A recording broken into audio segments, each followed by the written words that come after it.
السلام علیکم ناظرین، آج ہم آپ کو امیر المومنین حضرت علی علیہ السلام کے چند منتخب حکیمانہ کلمات کے بارے میں بتائیں گے۔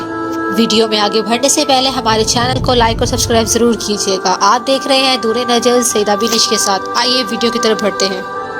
حضرت علی علیہ السلام نے فرمایا، ہمارا ایک حق ہے جو مل گیا تو خیر، ورنہ ہم اونٹ پر پیچھے ہی بیٹھا گوارا کر لیں گے، چاہے سفر کتنا ہی طویل کیوں نہ ہو۔ حضرت علی علیہ السلام نے فرمایا، جسے اس کے اعمال پیچھے ہٹا دے اسے نسب آگے نہیں بڑھا سکتا۔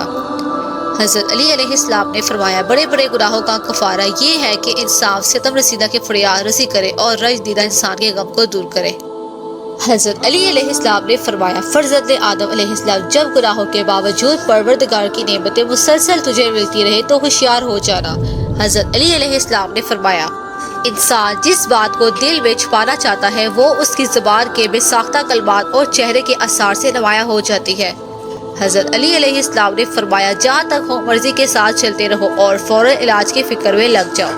حضرت علی علیہ السلام نے فرمایا، بہترین زہد کا مخفی رکھنا اور اظہار نہ کرنا کہ ریاکاری زہد نہیں بے نفاق ہے۔ حضرت علی علیہ السلام نے فرمایا، جب تمہاری زندگی جاری ہے اور موت آ رہی ہے تو ملاقات بہت جلدی ہو سکتی ہے۔